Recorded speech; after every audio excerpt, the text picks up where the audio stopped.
You ready? Yeah. All right. Welcome, everybody, to another edition of the Last Mark Standing podcast. iTunes, SoundCloud.com. You can find us at lastmarkstanding.com. You can tweet the show.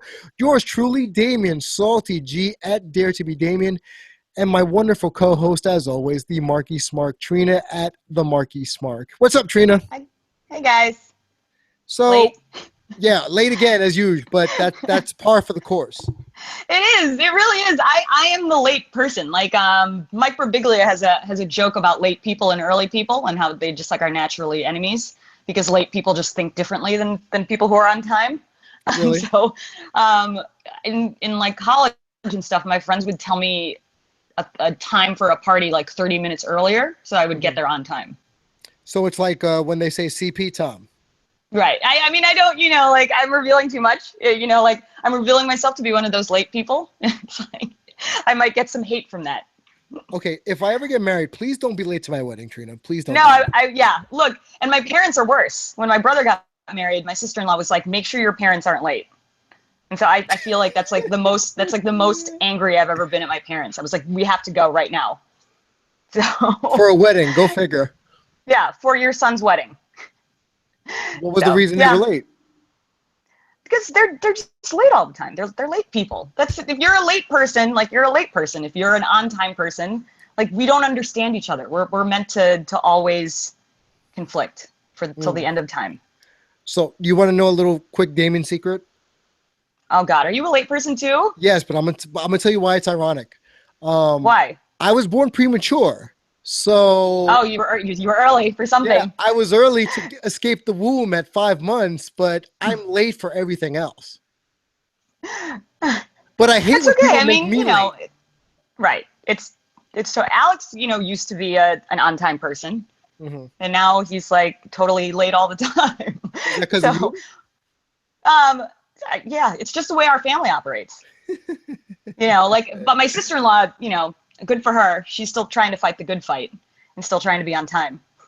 Yeah, well, we'll work on that one day, but today is not that day. So you're always late. I'm always late. In fact, we were late for an interview on another show. If anyone's interested, we'll be on Bear Hug It Out on Thursday morning. Go figure. So we were kind of late for that, but here we are. And today's episode is not going to be indie. So if anyone is going to start sighing and complaining, we're not going to talk about indie wrestling. We promise. We're going to talk go back to our regular stuff. Yeah, our regularly scheduled nonsensical programming.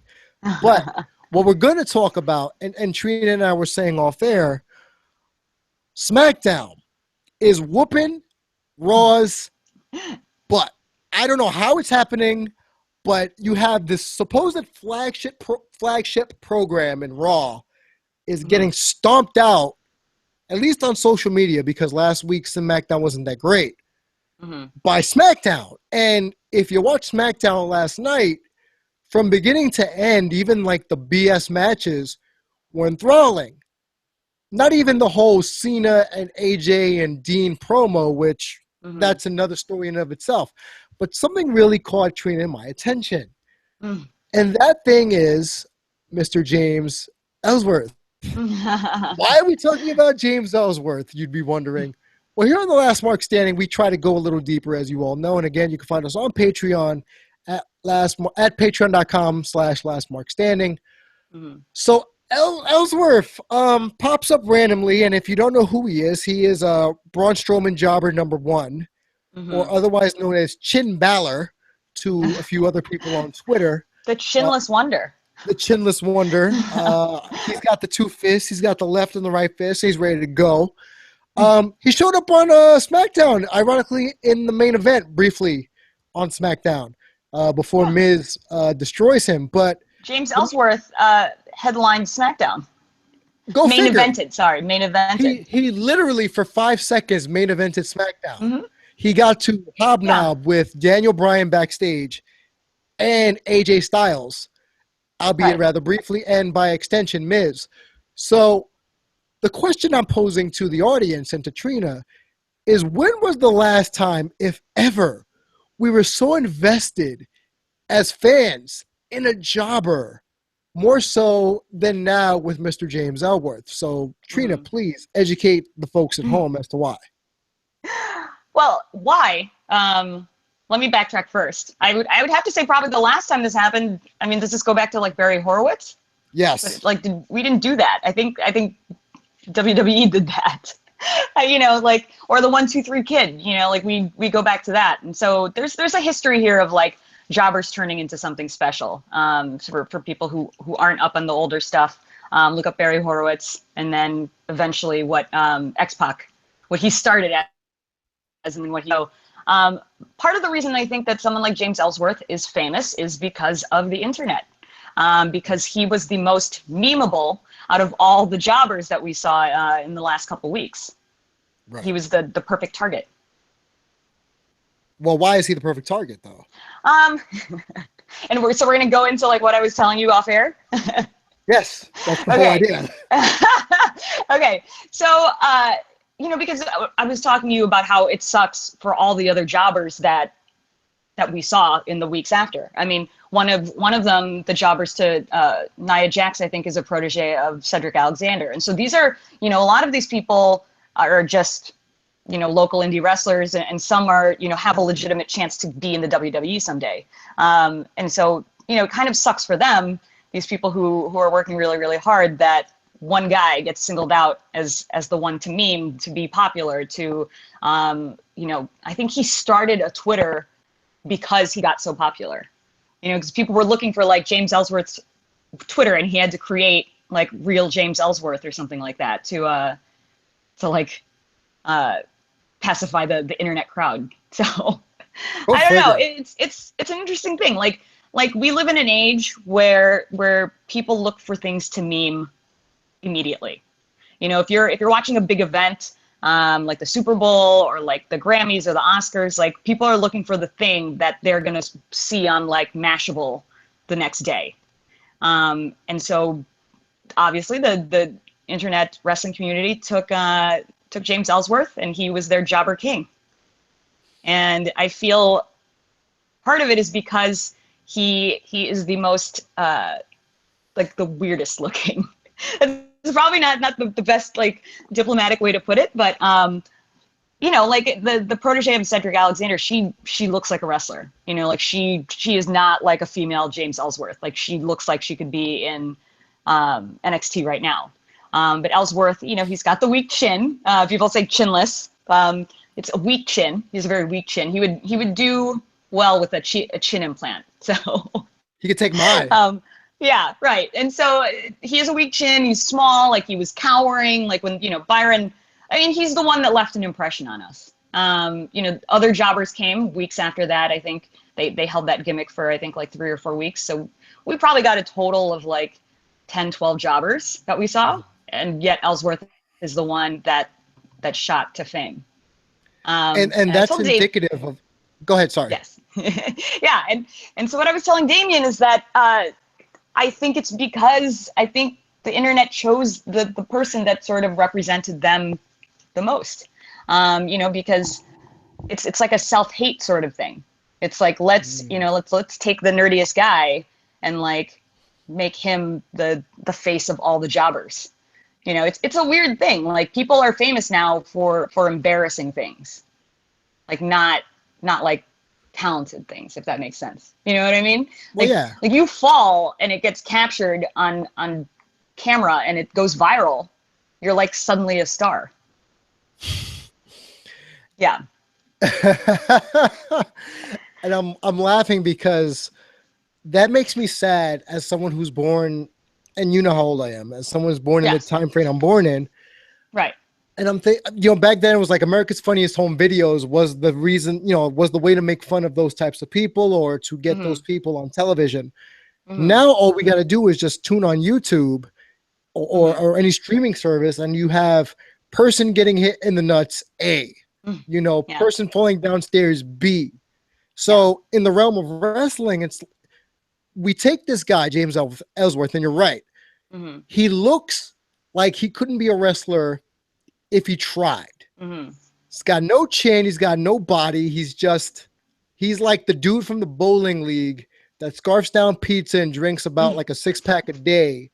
Right. But for some odd reason, he's the one we've chosen to represent the jobber to the stars. Sort of like, and I know you remember this, sort of like Gilbert when they were spoofing the Goldberg angle.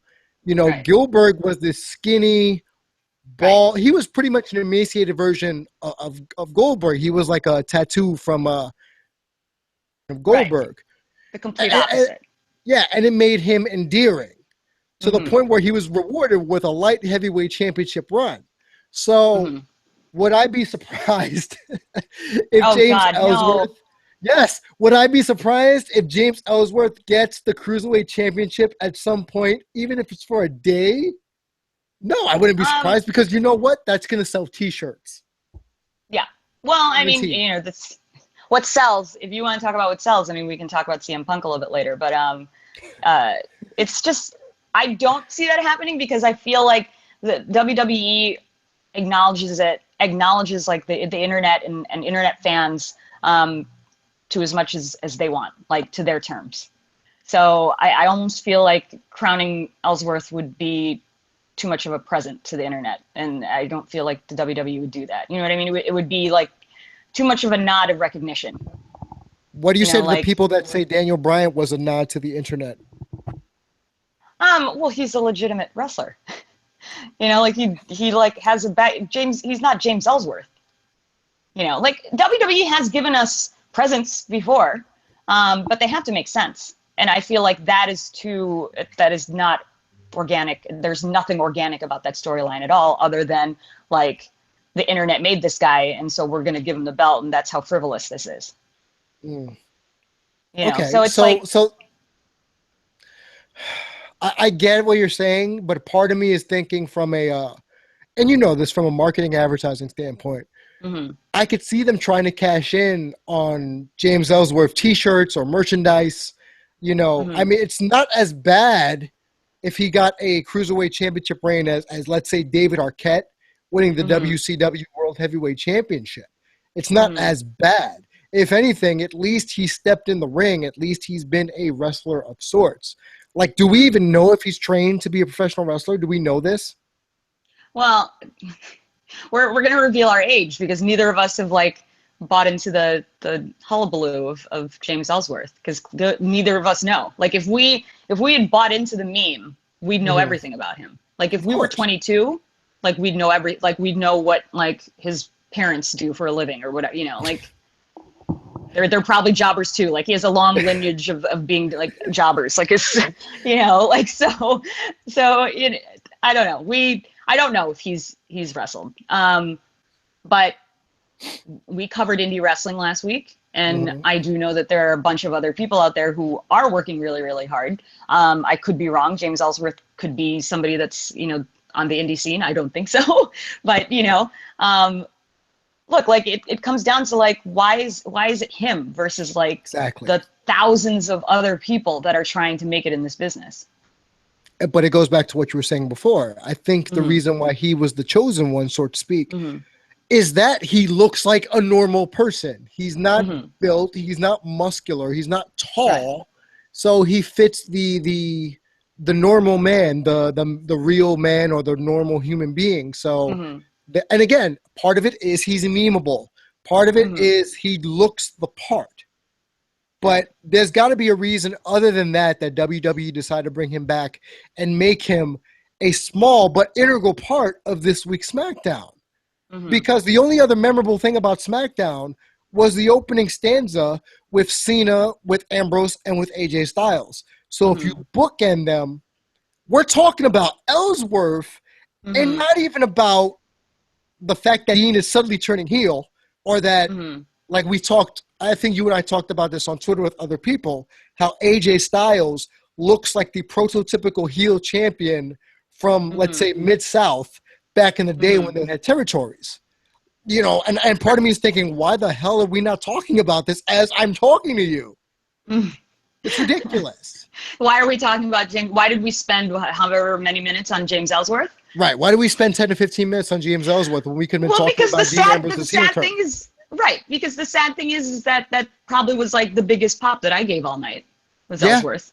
You know, and then I tweeted about it, and it was a really popular tweet. I mean, you know, like it's ironic because somebody made the connection on the internet that there are a couple of stars that were made this year, specifically in 2016, due to the internet. I mean, the fact that the Hardy brothers are even still Relevant. talked about, yeah, relevant at all, is because of the internet.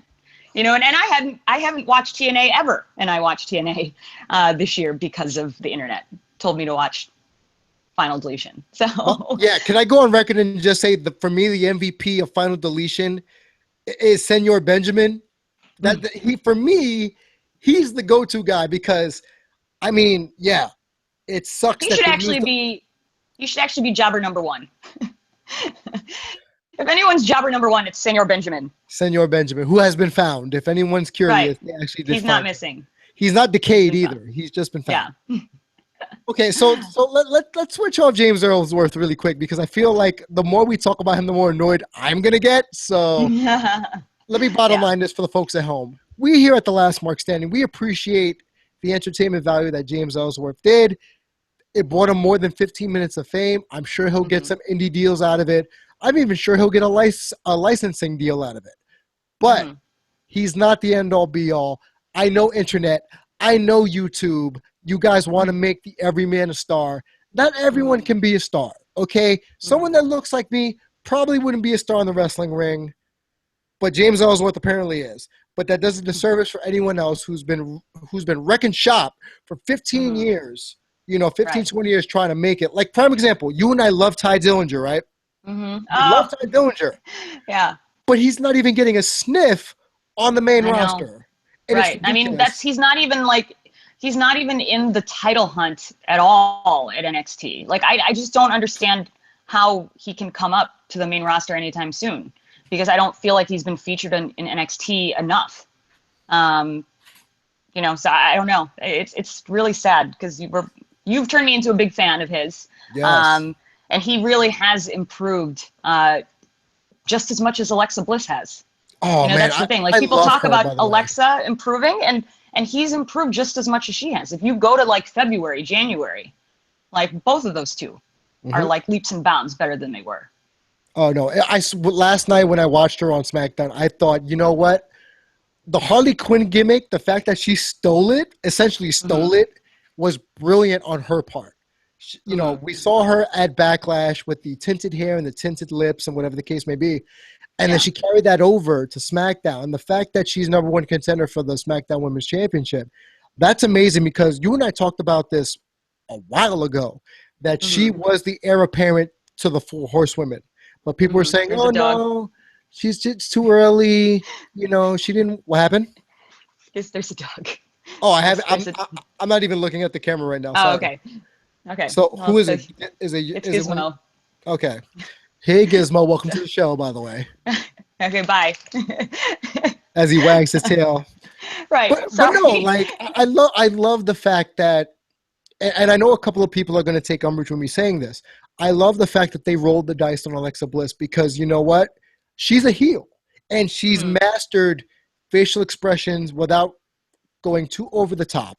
She's mastered the art of blending in her gymnastics background with solid in-ring work. So I am very pleased to see how far she's come in the 2 years than when she started as the Sparkle Princess to now where she's like the Harley Quinn of SmackDown. I think that's amazing. Did you watch Talking Smack?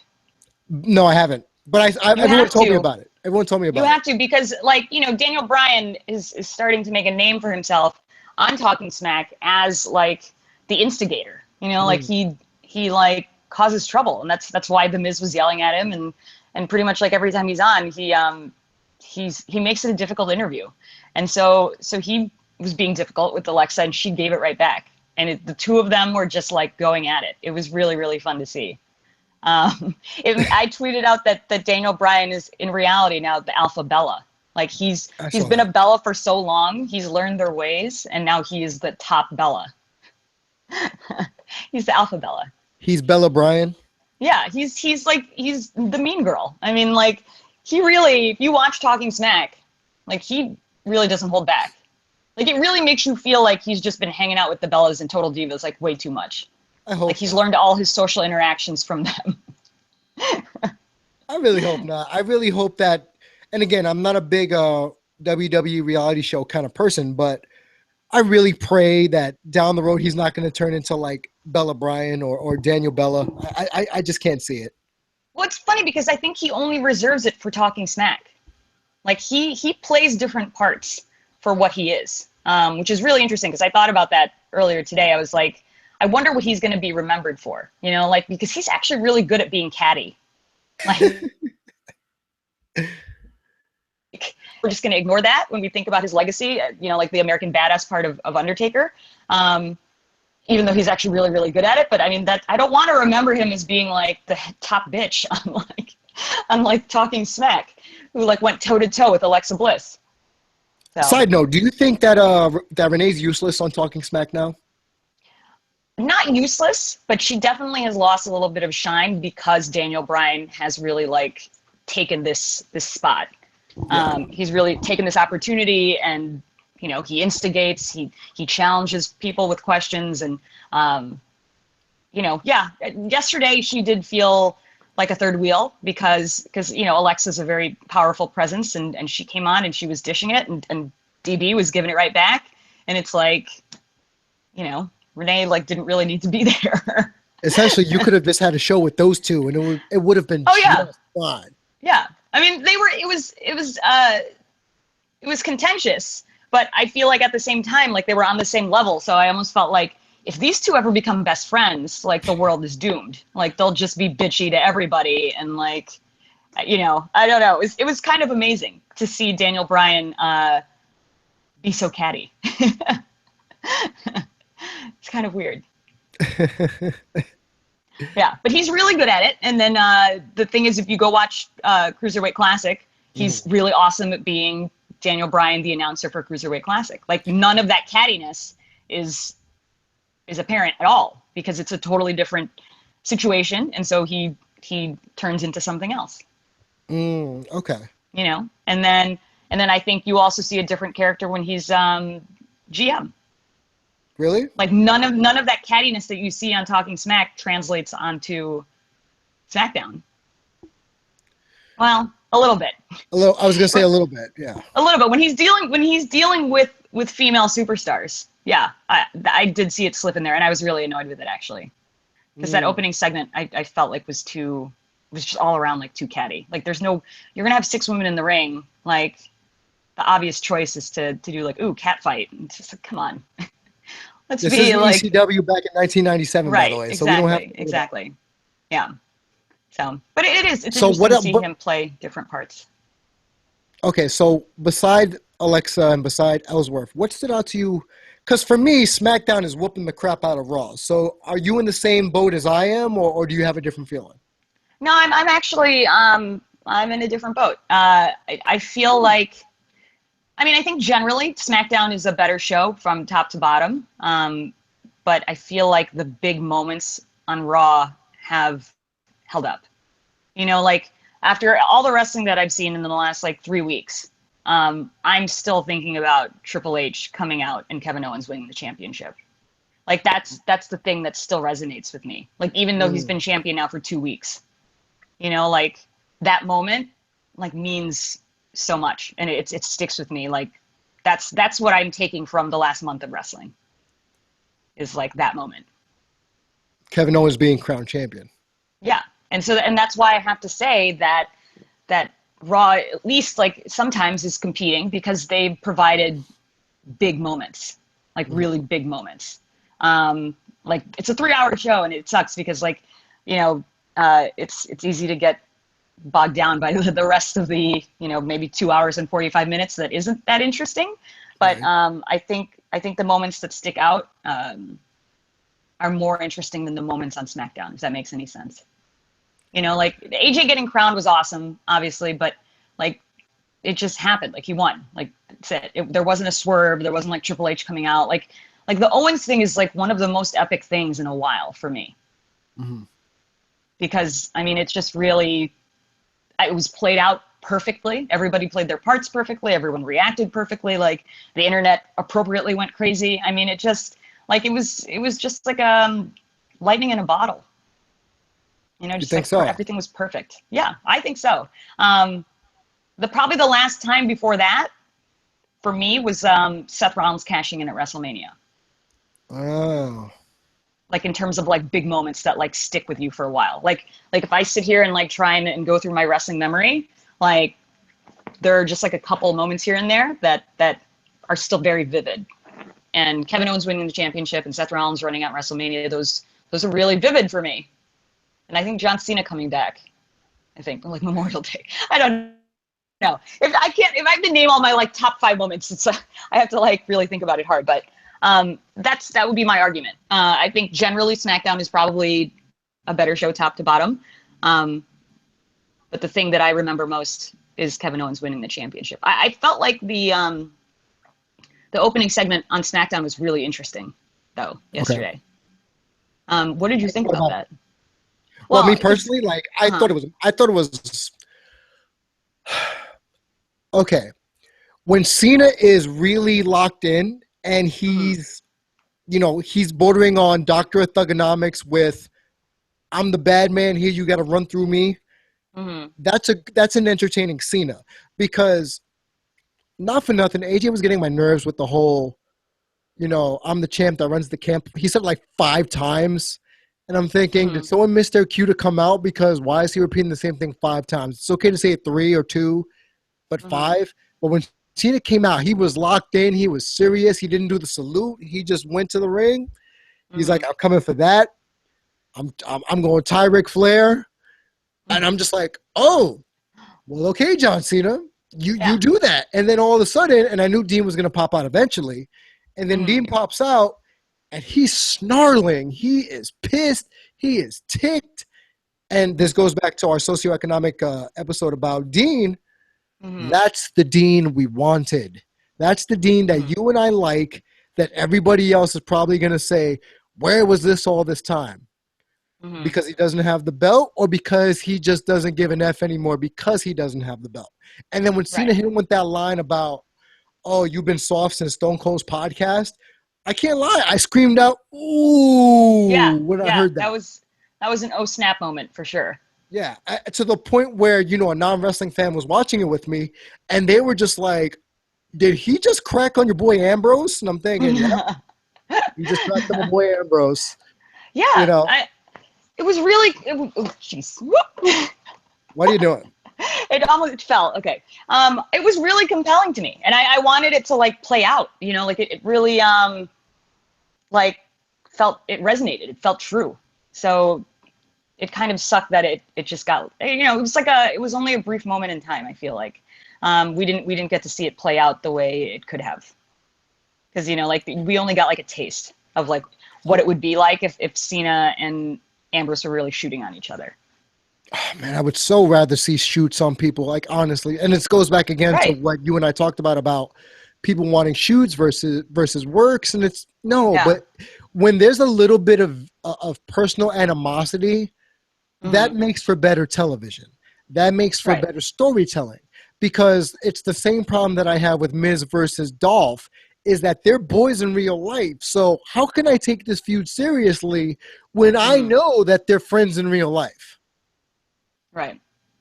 Yeah. I mean, I try to separate that stuff. Like I stay away from things that will ruin my wrestling world.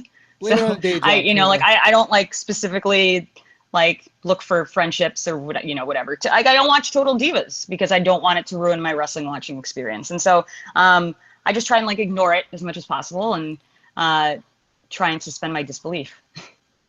But that's the problem of the modern fan. We know too much. So it's like it's up to you, like you control like how you enjoy things. So if you know that like a tidbit that like the fact that they're friends in real life would ruin a feud between them, then like that's on you, dude. Like, like I don't know. Like, how do we still enjoy this stuff? Is that what it is? Still know everything we do. We just have to sit back and enjoy the ride, so to speak? Yeah. Yeah.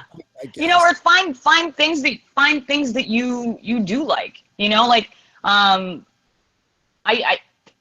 it's not like the best feud, I would say, but I like the intensity, like the intensity that Ziggler's been bringing consistently for like months now. Hmm. You know, like I do believe that he's like still like angry, like he's just like always pissed off. You know, like we might even see like a boil over point for him. You know, like we might not have seen the angriest that Dolph Ziggler can get. So yeah, I mean, like if a feud doesn't work, look, they don't last that long in WWE these days. You know, like it'll be over by the next like pay-per-view cycle. Oh, that actually brings me to a good question that I've been bugged about. You know Mm, how with the brand split, we have all these brand specific pay-per-views. I don't know about you. I don't have the time to watch all these shows every 2 weeks, on a Sunday, especially now mm, with the NFL back on, baseball going through its home stretch, and soon the NBA is going to come back. We mm. have almost too much saturation of WWE product. Hmm. I don't know if I can keep up. Like, where are you with that? Um, so Backlash, I I was pulling double duty because I was watching an indie show, and then I think I started the I started the pay-per-view, and then I think I like was working on our website. So I got distracted. Like I started watching it and then like didn't really watch the middle.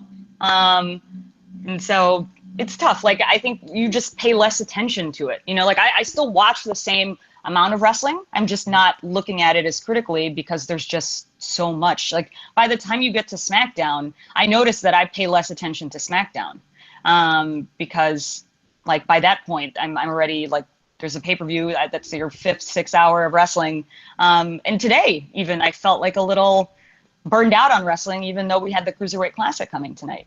You know, like I almost feel like sometimes it's too much. Like this is a week where it's felt like it's too much.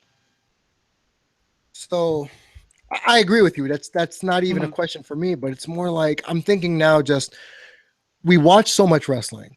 We Mm-hmm. commentate on wrestling. Mm-hmm. We go on other shows to talk about wrestling. At some point, are we just going to get burned out to where we just need a vacation, or is there a way we can temper our own interactions with wrestling to the point where we don't get burned out? And that's what I'm struggling with at this point. Mm-hmm. Yeah, I mean, look, at the end of the day, we're all adults, so it's always up to us to figure out our own lives and sort things out. And you know, we have friends, we have each other, we have followers and listeners and things like that. And I find that's what happens because you know one of our super loyal listeners, Laz, he gets burned out all the time. Yeah. Um, and he comes to me to talk him off the ledge. You know, and we have very public discussions about how he just can't take it anymore and he's canceling his subscription and all this different stuff. And I'm trying to like give him the positive spin on it. And, um, you know, people will see that conversation and they'll just be like, you know, why are you guys even engaging in this? And I think one time he explained, he was like, yeah, I get sour on the product sometimes and I have to talk it out with people. So you know, you're an adult, you do what you have to do to continue enjoying the thing you enjoy. You know what I mean? Like people shouldn't have to be told to stop watching a certain product or a show for a little bit and turn to something else or do something else to continue enjoying it. You know, I don't know. I was gonna say some days I'm an adult. I don't know about Yeah, today of all days, but some days I'm an yeah. adult. Well, I mean, again, it goes back to the thing we always say. There's so much out there. You know, like I can't. I don't know what to tell somebody who's unhappy because there's so many other things to be watching and doing. And it's like, if you're continuing to watch only WWE, only the main product, and you hate it so much, then you're just like, you hate yourself. I can't do anything about Damn. that. You know, like Okay. Well, I can't do it.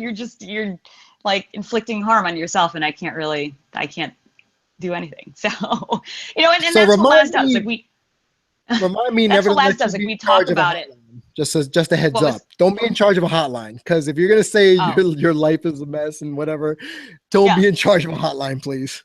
Yeah. Well, no, I mean, I can, I'm saying it now. but I think I'm capable of talking people off ledges when it's happening. But Right. now that I'm like being real and like this is my advice to people, you know, like I can be both ways. I can be tough when I need to be, and like I can be compassionate when I need to be. I get the sense that Heel Trina is making an appearance right now. Is that the case? No, I mean, I just think you're complaining too much. If because and we had that discussion with another fan. Somebody was asking us like, why does Raw always have to be a 5-star show? You know, like I think at some point you're just looking for things to complain about or looking for things to hate. You know what I mean? Like everybody like needs something they need to passionately hate all the time. Maybe, I don't know. Like, and so for them, it's Raw, it's the WWE, it's the main product, and you know, because like there are people who like that is almost their life. Like they don't know what to do with themselves if they're not complaining about something. I am healing out. I mean, it is what it is. Like, I'm the happy fan. We've been doing this podcast now since April, and it's like if you can't find anything to make you happy, then there's nothing I can do about it. You know, I can only be a ray of sunshine for so long. Before you just start raining all over the place? Yeah, well, I mean, before I tell you, like, dude, just give up. Like, yeah, give up on your wrestling life because you have no hope. Yeah, exactly. Go I mean, watch, like, if go nothing's watch making you happy. Yeah, exactly. I mean, you know, like, there are probably deeper issues at play if you can't find anything in the wrestling world to make you happy. So if you need help, you can contact yours truly because I am a therapist. So if you need to right, talk exactly. out, I do take care. Trina will just, yeah, and Trina's just like, go kill yourself. Yeah, so if you want to talk to someone who actually will empathize with what you're talking about, please feel free to contact me at Dare to Be Gaming on Twitter, at Last Mark Podcast. No. No, but in reality, for me personally, you know how my life is shaped. You know that I have a very full plate, and I try to make as much time dedicated to pro wrestling as possible while juggling a social life, while juggling a full-time job, amongst other things. And it gets a little cumbersome after a while. So when we have a story or we have something that we have a fervor in our bellies to talk about, that's when I turn the switch on and I can say, okay, I can get behind this. But this past Monday, let me tell you, I'm about to just say screw Raw.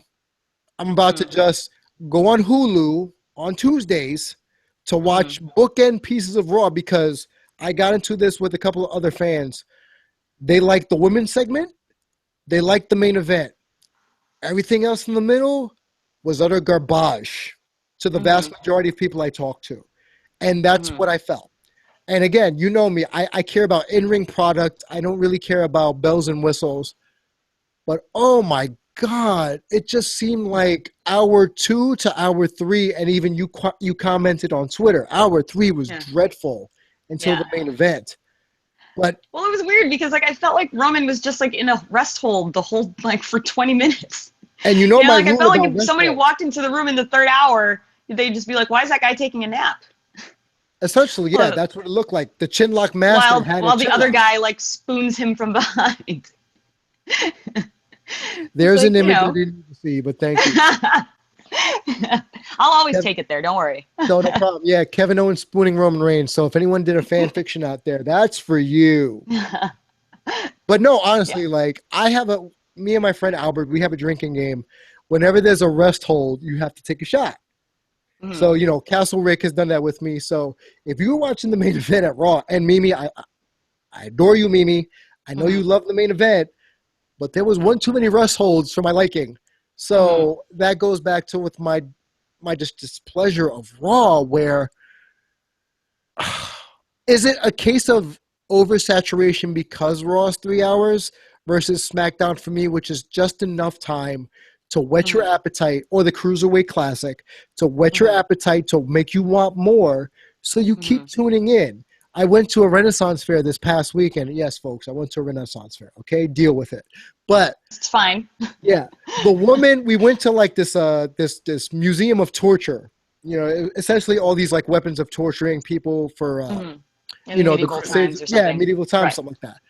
So we were talking about, about entrance fees or whatever, and the woman screams out, "Oh, if you want free donuts, the first one's free down the block, but you got to pay for everything else, like other things in life." And I went, "Is she talking about drugs right now?" Because, and that's how I'm looking at SmackDown, like, oh, the Cruiserweight Classic. It's free in a sense because it's such a limited amount of time. But Right. when you get too much of it, you don't want to eat it anymore. It just gives you indigestion. And I feel as if Raw for me is this all-you-can-eat buffet of a cornucopia, if you will, of professional wrestling. I can't eat it anymore, man. I'm getting fat. I'm just done. So Well, tell me what I should do, Trino. What should I do? I don't think you should watch Raw. I mean, if it makes you this unhappy, don't watch Raw. Like there's no reason. I think maybe, do you feel like we have a duty to, because we cover wrestling? Like Yes. why do you subject yourself to it when you're so unhappy with it? Well, if I'm being honest here, part of the reason why I watch Raw is because our family on Twitter, our wrestling family, I'm a lonely guy in general. Like I have an isolationist mentality. So for me, being around family, that's the reason I watch Raw, so I can keep talking to the family. But I have a family outside in the real world that I want to dedicate more time to. So it gets a little difficult. And honestly, I don't think this Monday coming, I'm going to be able to watch Raw. I just can't do it. Then don't do it. Because I mean, look, like we cover wrestling, and a lot of people cover wrestling, and I guarantee you they're not watching all like 16, 20 hours of wrestling. We sort of bonded because we both liked Cheap Heat, the podcast, and there are definitely weeks when Peter Rosenberg has not watched any of the product, and they're still able to talk about it. I think especially our podcast, because we do deal with broader issues. If you want to start like spending Monday nights doing something else, by all means, like do it. I'll hold down the fort. That's what I tell Laz. When Laz is like, "What do I do? Do I leave WWE? Do I stop watching it?" And I'm like, leave. Like, do what you want to do. Like, whatever you want to do it, and I'll be here. Like, I'll be here, or whoever's like, someone will always be there to be watching Raw and telling you like what's going on. So, if you're at the Yankee game or whatever on a Monday night, guaranteed people will still be texting you or like tweeting you if something like really gigantic happens at Raw. Yeah. Otherwise, just watch it the next day on Hulu and have it fit into your schedule. Yeah, right. which is what I'm going to wind up doing. Right, is what you're doing with the Cruiserweight Classic as well. Yeah, because what I'm going to wind up doing is the minute we get off of here, I'm going to probably, before I go to sleep, watch a little bit of the Cruiserweight Classic, and then in the morning at the gym, watch the rest of it while I'm working out. Right. So that's how I fit it in my schedule. Like, there's no right way to be a fan. I think maybe there is a feeling that there is, again, because we have a wrestling internet elite telling us the best way to be a fan, i.e. like go to PWG or go to AIW or whatever. He's just gonna say yeah, it's fine. Let Gizmo just chill. Yeah. So I mean, like, I think we feel it's our responsibility to watch all this stuff because a lot of people are, but I think that's probably a reason for you to go and do something else, because a lot of people are watching all this stuff, and we'll tell you if something's interesting or not. I think we've created a can't miss situation here with wrestling, where it's like you can't miss like Johnny Gargano's last match at Evolve or what, like we've just created like these moments that are not recreatable. I guess they're once in a lifetime, and we've just like we've made it so that like you have to devour like every part of wrestling to still be in the know. Right. Okay, something just came across my screen. I'm sorry, I'm going to switch gears for 2 seconds if you'll let me switch gears. Yeah. I pride myself on being no gimmicks. I may be salty Damian G, but I pride myself on being a straight shooter. something just crossed my phone line across my messengers. I just got a message from somebody that says, if you're Hispanic, why do you sound so white? Now, Ew. if you follow my Twitter, this morning I put up a article regarding U.S. Olympian Laurie Hernandez, who also, like me, is Puerto Rican, but gets accused of being too white to be considered Puerto Rican. So we're not Latino enough for most people. Now, this isn't the first time, and I've promised you that I'll keep a lot of this negative mail away from you. But today of all days, because I posted that article, and now that people are watching on YouTube, they're commenting saying, I speak white. Let me look in the camera for the folks at home real quick. I have Puerto Rican, Italian, African-American, and Japanese in my family. I am a mix of the United Nations or the world. I was raised by two parents who love me very much. They raised me Americanized. All of my brothers are Americanized. Okay? I don't speak fluent Spanish. Big whoop-de-damn-do. Last I checked, I'm still human, and I still can enunciate a sentence. So last I checked again, it doesn't matter what I look like, how I sound. I have a master's degree in psychology. I have a bachelor's degree in advertising. I do this show with you. You could have picked a whole bunch of people to do this show with, but you and I decided to work together. Why? Because we are in sync on a lot of these topics. I don't sound as if I just came off some weird ass, let's say, a bus from Nebraska. Pardon the people from Nebraska if I offend you. But I don't have a twang. I got a New York accent. So what? I don't eat rice and beans. Big whoop-de-damn-do. I like sushi. You got a problem with it? Come talk to me at Dare to be Damon on Twitter. Okay? I'm a wrestling fan. I may be Spanish. I may be Puerto Rican, Italian, like I said, black and Japanese. But never, for 1 million years in your life, never associate me with a color. Don't associate me with a mindset, because that just shows me how small-minded a lot of people are. And I know Al, the Mask fan, is going to get at me later and saying I need to let stuff like this go. But you know what? Based on the last week I've had, you know what? I'm tired of it. All right? I do this show because I love this show. If you want to give me heat, that's fine. Give me heat. But don't call me the N-word, because people have called me the N-word before. Don't call me a spick, because I'm tired of that too. And on top of all that, stop with the negative feedback, because I don't do that. I just give positive vibes along wherever I go. But please stop attacking my character, and please stop saying things about my father. That's getting on my last nerve. Knock it off. Yeah. This ends your Damian Gracia public service announcement. Yeah. Well, I mean, guys, Damian doesn't show me this stuff. So I'm very sheltered and protected from it. If you know my online persona, or you know me as a person, I'm very emotional and very passionate. And so, smartly, he's kept it away from me, because he knows that I will get upset about it. And so this is really unsettling for me to hear like the pain in your voice, and makes me wonder what kinds of crazy things people are sending you. I don't know. I think people just need to like settle down here. And I think, I don't know, there are more constructive ways to do things. Like if you think that you're better than Damian, then you put on a podcast. Sending hate mail is like not productive at all. It doesn't do anything to move anything forward. It doesn't move the needle forward, exactly. Right, and this goes back to like the internet and James Ellsworth and people picking on people that are too much like them. I think like the internet has become like the bullies now.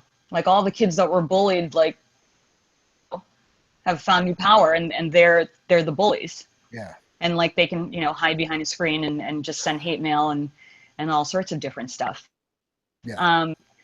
As you were speaking, because I was trying to remain really calm about it, I was trying to think of a sort of a socioeconomic or a generational reason for some of this thinking, and it Mhm. goes back to what I've talked about before with the younger generation sort of not fully understanding concepts like racism or sexism or whatever. They just call out whatever they think racism is. Mhm. And, you know, like the blackface situation, for example.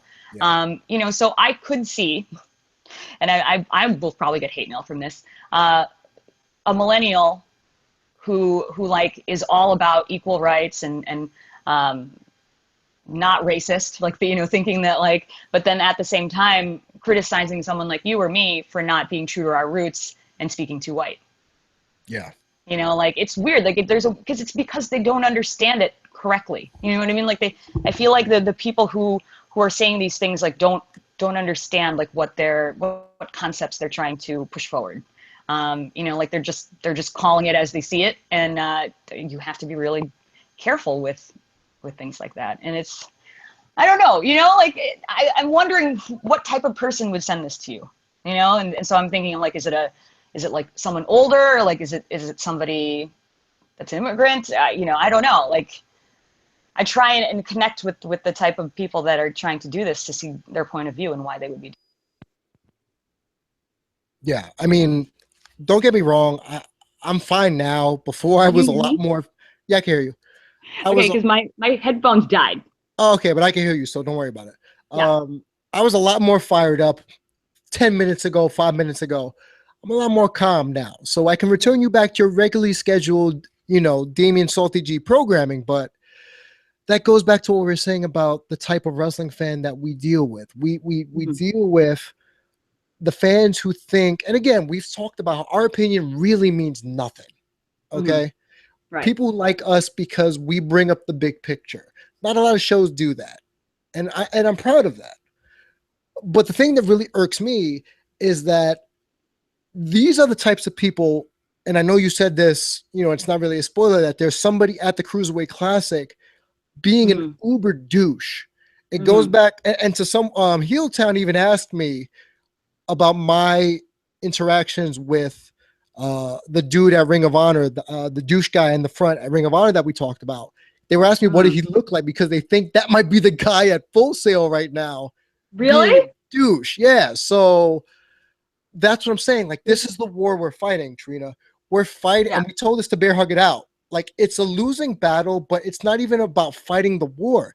It's about educating people that no matter where you are, just because you buy a ticket doesn't mean it's about you. Again, Mm-hmm. I'm going to say the analogy. I don't go to medieval times to boo the Black Knight because he killed my knight. That's I'm sitting in his section. I go because I'm going to get fed, I'm going to drink, and I'm going to have a good time. We're going to pro Mm-hmm. wrestling so we can watch what's happening in the ring, so we can get lost in the story, or like you say, suspend our disbelief to get Mm-hmm. caught up in the majesticness and the pageantry of it all.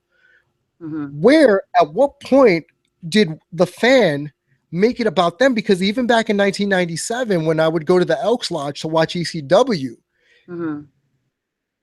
they were full about everything that was going on in the ring.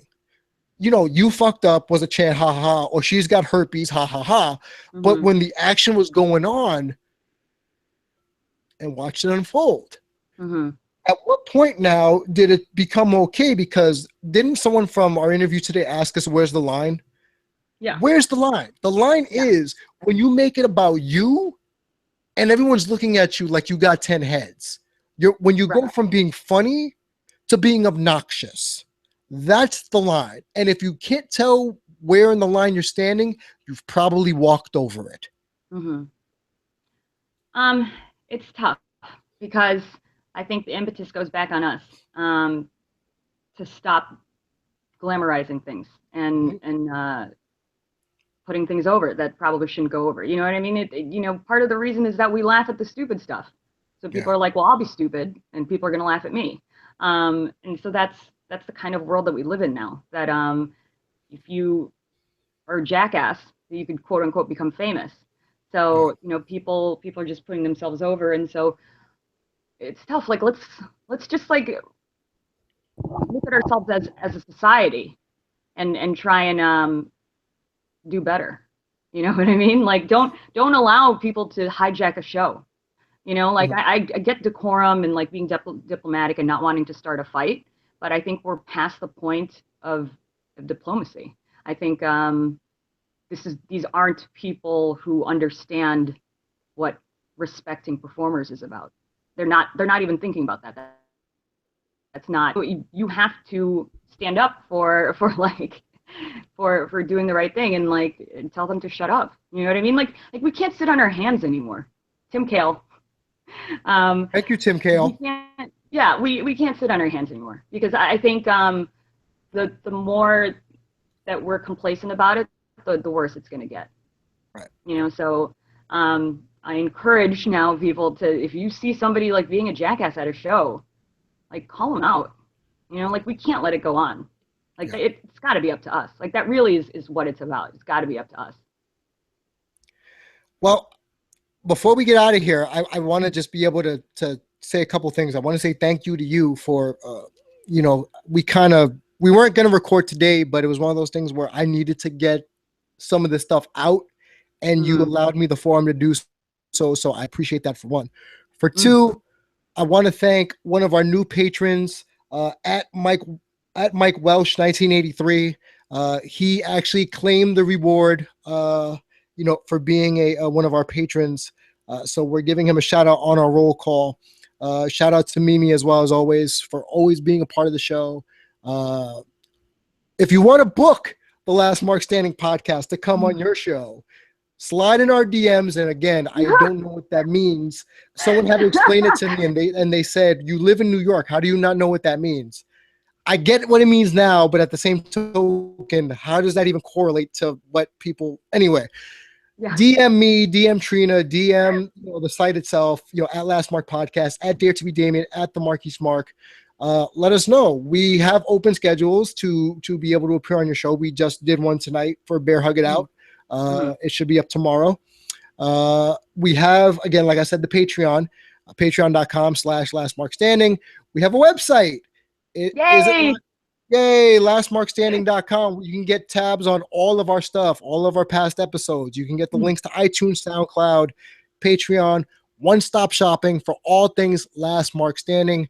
Trina, this weekend, what appearances will you be making? So I'm actually going to be at AAW Pro on Friday. They have a show in Chicago. Hopefully, fingers crossed, our Last Mark Standing swag, our little tissue packets arrive tomorrow. They're supposed to. So I'll have them with me. And I already have a couple of funny lines for people. Shout out to Ben Shaw, by the way, for the swag. Yes. So we'll have those, and I'll be handing them out. I'll be promoting the podcast as much as possible. So. Oh, I need to ask you a question on air because someone posted something to me, actually. Someone sent me an actual question. I thought it was interesting. Okay. Do you think we've gone from being just a podcast to an actual talk show? Okay. I don't know what that means. Well, you know how, people are weekly and they do a podcast and, they don't really record. 60% of the time they don't record live. They record pre-recorded stuff. But have we turned into an actual live show now? Someone asked me, because they find it more endearing because we're live and they can hear our voices and our inflections with no edits. So I just want to put this out to you and also to the folks at home. If you want us to record more live, let us know, or be a patron, because we have these goals and aspirations where Trina and I don't have all the time in the world to record. So if you want us to record live, we can set it up earlier, but we have day jobs and stuff. So I don't know. Do you feel like we've progressed to the point where we're not just a podcast, that we are a actual talk show? Well, look, we've talked about this off air. I think we're just a different, if you were going to categorize us as a podcast, a wrestling podcast, we're already different than the average wrestling podcast, considering the topics that we cover and the way that we cover them. And, I think for you and me, a live broadcast is best, because, we both, we get really passionate about things, and then we react very genuinely to everything. And if you ask our friend Andrew Zarian, he'll probably say the same thing. Live is always better, because that's where the magic happens. So, and it's not always going to be magic. This is what I've been trying to tell Damian offline. He is so talented and he's such a perfectionist. Anytime we have an off episode, he gets really down about it. And so, you guys just keep sticking around, like keep supporting us, and hopefully Damian will get over it every once in a while when we have like a bad episode. And we'll keep doing it live. I mean, I think that is vindication. If you want, if you want to know whether we're doing a good job, the fact that people like us live, I think shows that we are. Yeah. I just wanted your feedback. That's all. And again, people, you could tweet the show at the Last Mark Podcast, myself at Dare to Be Damian, Trina at the Marky Smark, lastmarkstanding.com for your one-stop shopping needs of Last Mark Standing. We'll see you next week. In 2 weeks, I'll be at I think it's GOW. I'm not sure off the top of my head, and forgive me. Where I'll be going to an event with friend of the show, Rick Castle, at the Queens Elks Lodge. So it's going to be a bit of a bittersweet reuniting with me from going to Elks Lodges when I did ECW back in the day. But I'm looking forward to it. It's another indie show. I know EC3 is on the card. And I know. I'm actually really excited that you're. I was looking at the card that you're going to. I've never seen EC3 live, so yeah. I mean, Ethan Carter's on the card. Who else is on the card? I haven't really checked. I know, was it Brian Fury? He's on the card. Yeah. So I'm looking forward to it. Again, I'll be there with Rick Castle representing the Last Mark Standing podcast. So if you see me, I'll be in general admission seating, but I'm gonna get there around 6 o'clock for the meet and greet. So again, that's I'll tweet out the information, the specifics and everything like that. But yeah, say hi. Well, we'll add it to. We have a calendar on our website. Oh, we do. Yes, appearances. That's right. Yeah, so we do have a calendar on our website that will let you know where Damian and I will be if we're going to be attending certain events and things like that. So keep a lookout for our website, lastmarkstanding.com, and go to the Where When tab, and it'll have a little calendar there to show you where Damian and I will be. There you go. So one-stop shopping, like we said, lastmarkstanding.com. We'll see you next time, folks.